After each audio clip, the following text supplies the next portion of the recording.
Terima kasih Yang Mulia. Sebelum kami persilakan ke belakang, ini dari Pak Heru yang mau didengar ahli dulu atau saksi dulu? Ahli dulu Yang Mulia. Ahli dulu. Iya. Berarti mohon keluar dulu semuanya, kecuali yang akan didengar pertama siapa Pak Heru? Pak Bambang Eka Cahya. Bambang Widoro. Eko. Ya. Silakan. Selebihnya mohon menunggu di luar di ruang tunggu.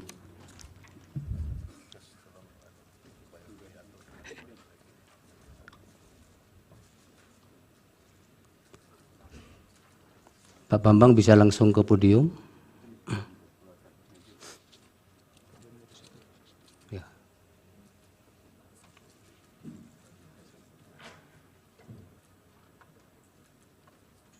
Mendekat ke ahli ya Pak, ke tim kuasa hukum.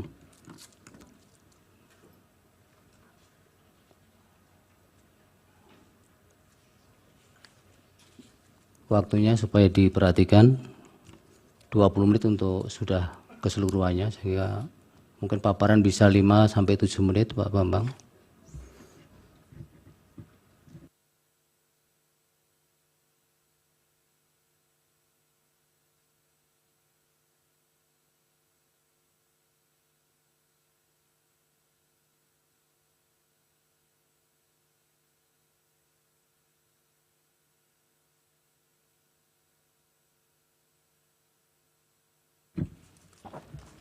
Berikutnya nanti siapa Pak Heru? Berikutnya Prof. Ridwan Yang Mulia. Oke, Ya. petugas supaya diperhatikan. Silakan Pak Bambang. Terima kasih Yang Mulia. Assalamualaikum warahmatullahi wabarakatuh. Yang saya hormati dan saya muliakan Ketua Mahkamah Konstitusi, para Hakim Konstitusi, yang saya hormati saudara-saudara penasihat hukum, baik dari pemohon, termohon, dan pihak terkait. Izinkan saya menjelaskan pokok-pokok pikiran yang sudah saya tulis dan sampaikan kepada majelis.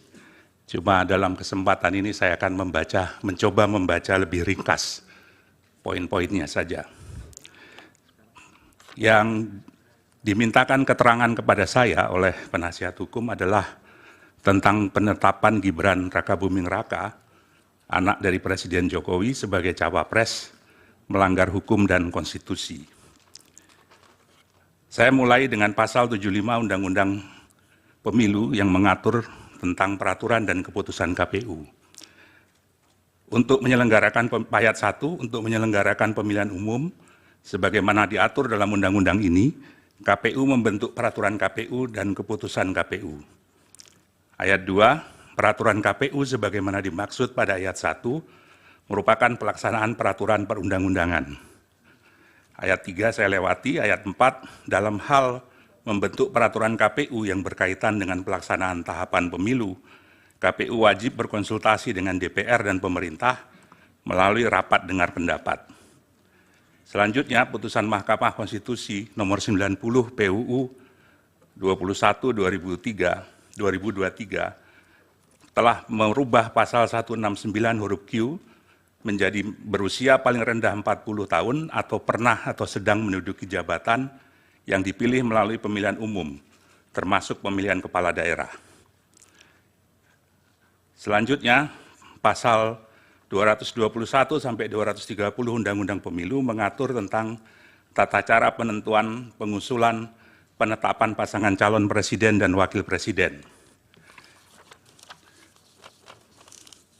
Selanjutnya, di pasal 231 ayat 4 Undang-Undang Pemilu mengatur sebagai berikut, ketentuan lebih lanjut mengenai tata cara verifikasi terhadap kelengkapan dan kebenaran dokumen persyaratan administratif bakal pasangan calon diatur dalam peraturan KPU. Pasal 18 ayat 1 peraturan KPU nomor 19 tahun 2003 mengatur bahwa dokumen yang diverifikasi adalah KTP elektronik bakal pasangan calon dan atau suami istri bakal pasangan calon. Yang kedua, akta kelahiran WNI bakal pasangan calon atau suami istri bakal pasangan calon yang telah dilegalisasi oleh instansi yang berwenang dan seterusnya. KPU telah menetapkan peraturan KPU nomor 19 tahun 2023 tentang pencalonan peserta pemilu presiden, wakil presiden, pada tanggal 9 Oktober 2023 dan diundangkan dalam Berita Negara tanggal 13 Oktober. Dengan poin yang paling catatan yang paling penting adalah bahwa syarat calon berusia paling rendah 40 tahun sesuai dengan Undang-Undang Pemilu. Kalau kita baca dari kronologi tahapan pendaftaran paslon dan kesesuaiannya dengan peraturan perundang-undangan, KPU berwenang menerima pendaftaran, memverifikasi berkas, dan mengumumkan hasil verifikasi pendaftaran, menetapkan pasangan calon yang memenuhi syarat, dan melakukan pengundian nomor pasangan calon sesuai dengan ketentuan. Tanggal 9 Oktober, Peraturan KPU nomor 19 tahun 2003, syarat pencalonan berusia paling rendah 40 tahun. Tanggal 16 Oktober, putusan MK nomor 90 merubah pasal 169 ayat Q menjadi berusia paling rendah 40 tahun atau pernah atau sedang menduduki jabatan yang dipilih melalui pemilihan umum, termasuk pemilihan kepala daerah. 19 Oktober, pendaftaran calon presiden dan wakil presiden. 25 Oktober sampai 29 Oktober adalah verifikasi dokumen pendaftaran. Masih menggunakan PKPU nomor 19 2023. Tanggal 3 November, Peraturan KPU nomor 23 tahun 2003 mengubah persyaratan sesuai dengan putusan MK. Tanggal 13 November ditetapkan Capres dan Wakil Presiden, Cawapres. Peraturan KPU 19 2023 belum diperbarui. Yang jadi persoalan adalah mengapa menerima pendaftaran dan melakukan verifikasi berkas paslon 02 yang tidak memenuhi syarat usia sesuai dengan PKPU 19 2023. Penerimaan pendaftaran Prabowo Gibran yang tidak memenuhi syarat oleh KPU adalah tindakan yang diskriminatif. Dalam berita acara verifikasi dokumen, persyaratan bakal calon presiden dan calon wakil presiden tanggal 28 Oktober 2023, berkas itu menyatakan bahwa pasangan Prabowo Gibran memenuhi syarat dan disusun dengan berdasarkan pada PKPU 19 2023 yang belum direvisi sesuai dengan putusan MK 90. Bakal cawapres Gibran yang sebenarnya berbeda dalam hal syarat umur diperlakukan sama dengan cawapres yang lain yang sudah memenuhi syarat umur, sebagaimana ditetapkan dalam Peraturan KPU 19 tahun 2023. Berkas pendaftaran paslon 02 diterima dan diverifikasi oleh KPU. Tidak sesuai dengan putusan MK nomor 27 PUU 5 Romawi 2007 yang memuat pertimbangan berkait diskriminasi. Diskriminasi adalah memperlakukan secara berbeda terhadap hal yang sama. Sebaliknya bukan diskriminasi jika memperlakukan secara berbeda terhadap hal yang memang berbeda. Dalam kasus ini, sebetulnya cawapres Gibran harusnya diperlakukan secara berbeda dengan peraturan yang berbeda. Tapi dalam kenyataannya KPU memperlakukannya sama dengan calon wakil presiden yang lain, diverifikasi dengan peraturan yang sama.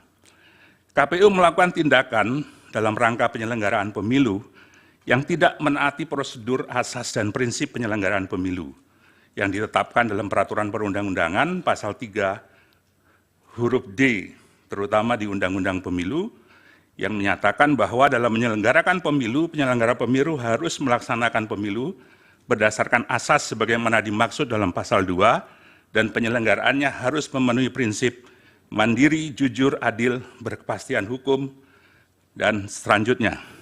Penyelenggaraan harus netral dan selanjutnya.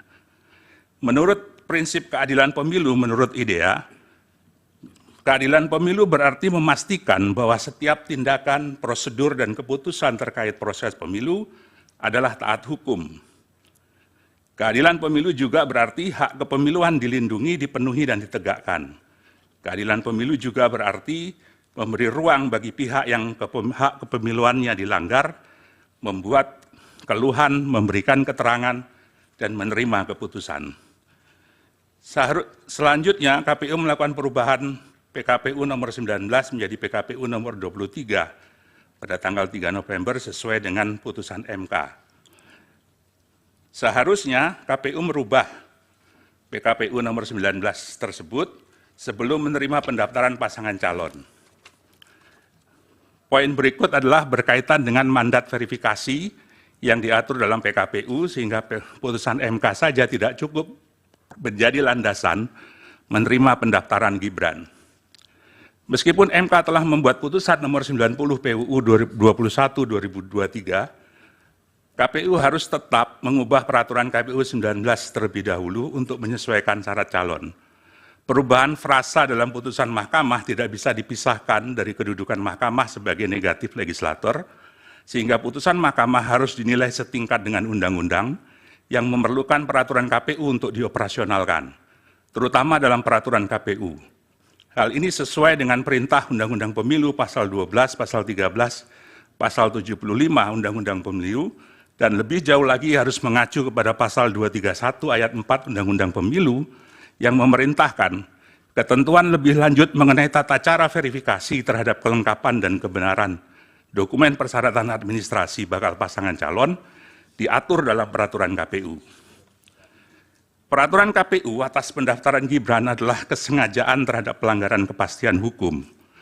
Kebutuhan peraturan KPU mengatur penyesuaian dengan putusan MK tidak hanya kebutuhan administratif, tapi juga kebutuhan hukum pemilu agar tidak timbul kekosongan hukum pasca putusan MK. Perubahan PKPU 19 menjadi PKPU 2023-2023 yang telah sesuai dengan putusan Mahkamah Konstitusi telah melewati batas akhir terhadap pendaftaran paslon dan verifikasi dokumen pasangan calon. Maka verifikasi terhadap saudara Gibran Raka masih menggunakan dasar hukum nomor 19/2023. Tindakan Komisi Pemilihan Umum membiarkan Raka Gibran terus mengikuti tahapan pencalonan dalam proses pendaftaran dari verifikasi bakal pasangan calon merupakan pelanggaran terhadap prinsip kepastian hukum. Pak Bambang sebentar. Ya. Ini waktunya sudah 10 menit. Lewat 1 menit, 11 menit ya. Akan dihabiskan untuk keterangan ahli tanpa memberi kesempatan pendalaman kuasa hukum ataukah akan dibagi? Esensinya sudah bisa ditangkap sebenarnya kan, apa yang diterangkan saksi ini. Iya, maksimal 20 menit. Tinggal 9 menit untuk pendalaman kalau. Ya. Poin saya menyimpulkan adalah ketidakjujuran dan ketidakadilan dalam proses penetapan Gibran sebagai cawapres bukan sekedar pelanggaran etika, tapi juga adalah pelanggaran hukum dan konstitusi. Catatan saya adalah kerangka hukum pemilu harus dijalankan secara konsisten dan tanpa kelalaian, serta tidak boleh diamandemen dalam jangka waktu tertentu sebelum pemilu. Perubahan persyaratan dalam waktu yang singkat di tengah proses pendaftaran mengakibatkan perubahan mendasar terhadap peta kompetisi pemilu 2024. Masuknya Gibran putra presiden menimbulkan ketimpangan arena kompetisi, sehingga pemilu sebagai demokrasi prosedural mengalami disfungsi elektoral. Undang-undang pemilu mestinya tidak diubah di tengah pemilu agar terjadi kesempatan yang sama dan tidak ada yang secara spesifik diuntungkan oleh perubahan dadakan tersebut. Terakhir, putusan MK terdahulu yang memutus diskualifikasi peserta pemilihan umum. Mahkamah Konstitusi pernah melakukan diskualifikasi terhadap calon bupati dalam putusan SELA nomor 145 PHP Bupati 19/2021 dalam kasus Pilkada Kabupaten Yalimo. MK memutuskan diskualifikasi juga terhadap pasangan Yusak Yaluwo dan Yakob Weremba dalam kasus Pilkada Bovendigul nomor perkara 132 PHP 2022. Begitu juga dengan kasus Dirwan Mahmud dan Hartawan dalam nomor perkara 57 PHP 2008. Saya kira demikian keterangan saya yang mulia. Saya coba padatkan, keterangan tertulis secara resmi sudah diserahkan kepada penasihat. Terima kasih. Kami, Bapak. Silakan Pak Heru, masih ada 7 menit. Terima kasih Pak Ketua, saya izin bertanya. Mas Bambang silakan di podium lagi, ada 3 pertanyaan saya. Tolong dibuka slide nomor 4 tadi. Slide nomor 4. Dalam slide nomor 4, putusan MK disebutkan pada tanggal 16 Oktober. Sehingga pada saat itu ada kesempatan bagi KPU untuk mengubah putusannya, mengubah peraturannya. Pendaftaran paling terakhir 25 Oktober. Jadi pada saat pendaftaran CWP itu dia masih menggunakan peraturan KPU nomor 19 tahun 2023. Perubahannya baru nomor 20 tanggal 3 November. Betul begitu ya? Itu pertanyaan pertama. Bagaimana pendapat saksi mengenai itu? Terus kedua, di bukti P17 itu ada keputusan Komisi Pemilihan Umum nomor 1632 tahun 2023. Saya baca hal menimbangnya dan saya baca hal mengingatnya. Tidak ada satupun hal menimbang itu yang merujuk pada putusan MK. Tapi kemudian putusan ini mengubah KPU itu nomor 19 menjadi nomor 23 di hal mengingatnya. Apakah penetapan seperti ini yang menetapkan presiden jalan untuk presiden itu tidak melanggar prinsip dan azas-azas KPU? Yang ketiga, Komisi Pemilihan Umum di Kabupaten Murung Raya, ada berita acaranya, itu baru kami sampaikan. Ada pernyataan seperti ini, saksi ahli. Dalam hal ini Komisioner KPU Kabupaten Murung Raya diinstruksikan oleh KPU RI melalui KPU Provinsi Kalimantan Tengah, Pak Harmain, Pak Sastriadi, Pak Keko, Pak Anton, untuk mengubah status partai politik Gelora dari status belum memenuhi syarat menjadi memenuhi syarat. Jadi di dalam bukti itu nomor 17 bukti yang sudah kami sampaikan itu ada upaya dari KPU nasional untuk mempengaruhi KPU di provinsi untuk mengubah hasil verifikasi faktual yang menyebabkan suatu partai tertentu berubah dari tidak memenuhi syarat dan memenuhi syarat. Ada 3 hal itu. Di mana pelanggaran-pelanggaran prinsip dan azas-azas konstitusi ada di situ. Silakan. Saya tambahan sedikit. Kepada ahli. Ahli mengatakan bahwa penetapan Gibran Rakabuming Raka sebagai cawapres melanggar hukum dan konstitusi. Berarti itu pelanggaran. Seandainya pelanggaran ini misalnya tidak dilaporkan kepada Badan Pengawas Pemilu, apakah kemudian tertutup untuk mempermasalahkan hal ini? Itu termasuk di Mahkamah Konstitusi. Yang kedua adalah, tadi dikatakan juga ini pelanggaran hukum dan konstitusi, berarti undang-undang dan konstitusi. Kalau dikaitkan dengan pasal bahwa penyelenggara pemilu itu harus tetap mandiri, ya, itu apakah kemudian ada kaitannya perlakuan diskriminatif ini kalau kita kaitkan dengan azas atau pasal dalam konstitusi tersebut? Terima kasih. Baik. Dari termohon 1 pertanyaan kalau ada. 2 pertanyaan juga boleh. Singkat saja. Terima kasih majelis.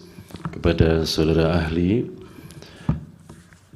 pertanyaan yang kami ajukan berkaitan dengan syarat sebagai calon presiden atau wakil presiden.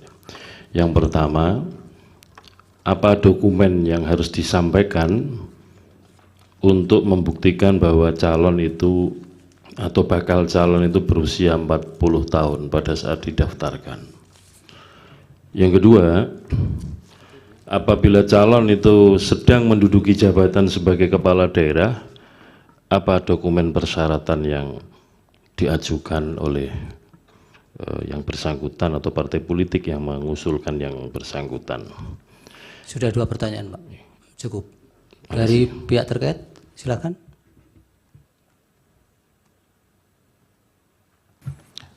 Kami ingin bertanya, pertama, apakah saudara ahli tahu dan dapat membedakan antara sengketa proses dan sengketa hasil dalam pemilu? Apakah proses pencalonan itu termasuk sengketa hasil ataukah sengketa proses? Kedua, jika penyelenggara negara itu tahu bahwa ada norma hukum yang lebih tinggi yang mengatur sesuatu, tapi ada juga norma hukum yang lebih rendah, dan peraturan yang lebih rendah itu bertentangan dengan yang lebih tinggi. Yang lebih rendah itu secara formal masih berlaku. Apa yang dia harus lakukan jika dia berhadapan dengan situasi seperti itu? Cukup 2 pertanyaan, Prof. Dari Bawaslu ada 1 pertanyaan, cukup ya. Silakan Pak Bambang dipersingkat untuk dari para pihak tadi sekaligus.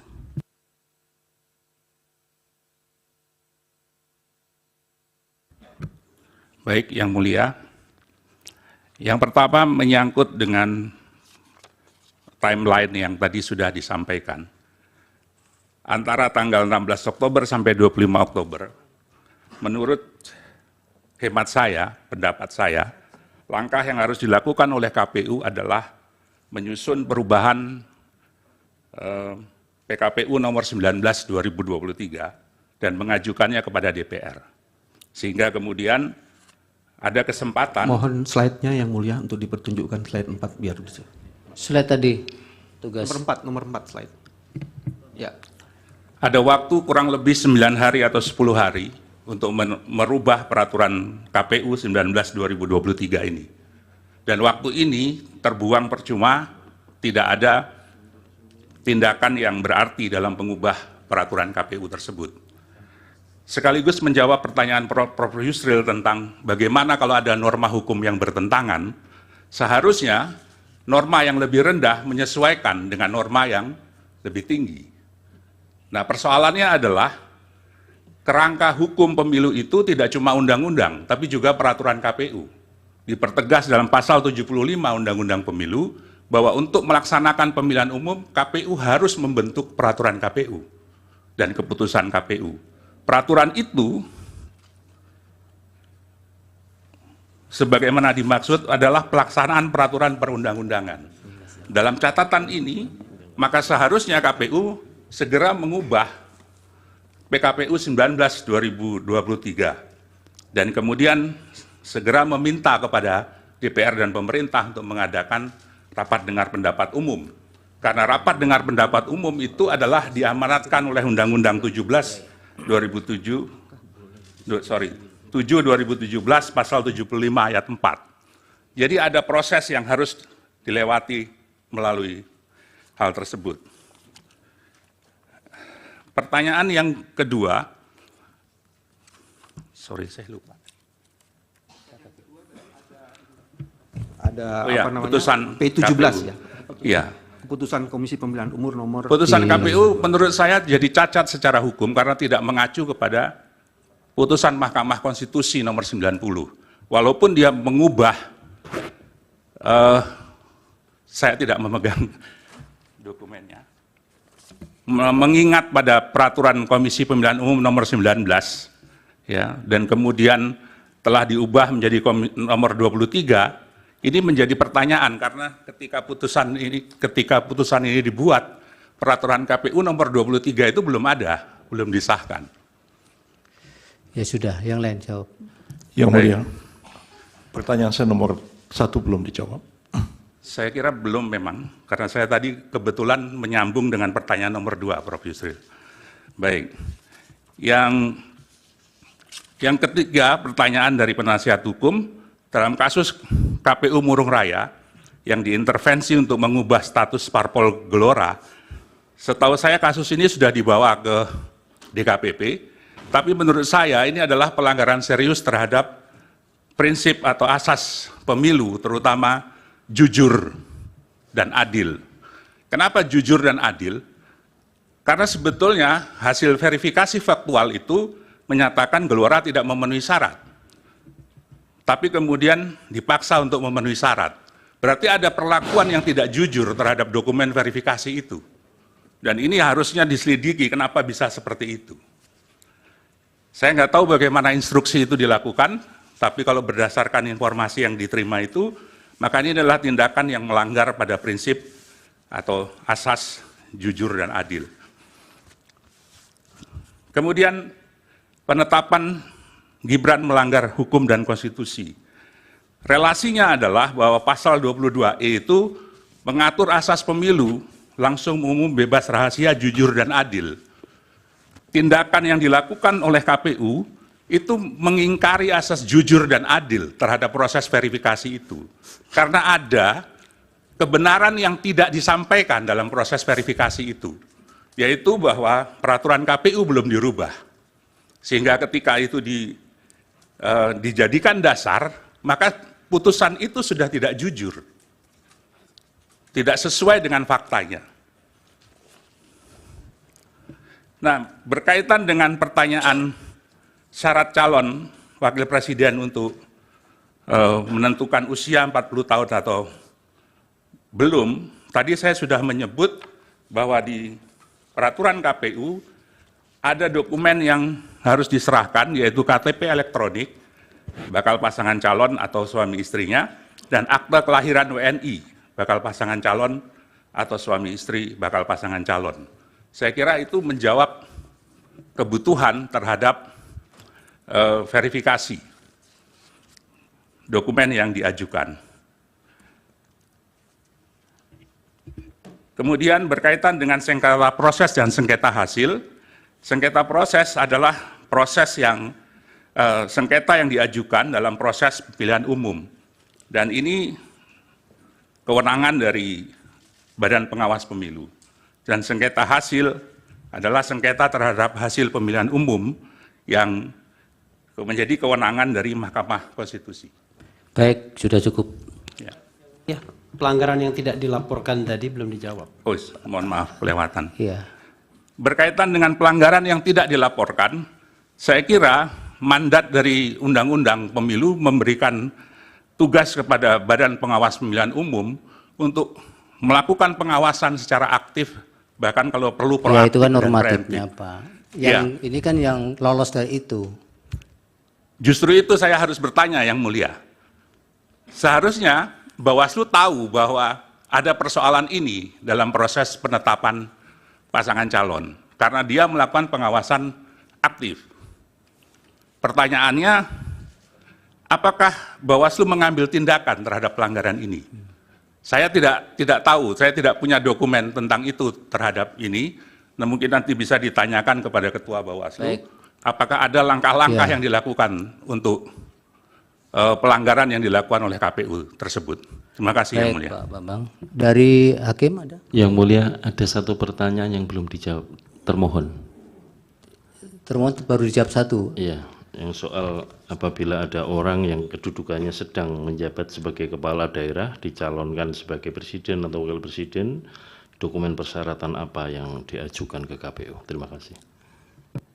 Tahu Pak Bambang? Baik, setahu saya mestinya adalah SK yang bersangkutan sebagai kepala daerah, ditambah izin dari presiden, karena seorang kepala daerah harus mengajukan izin kepada presiden.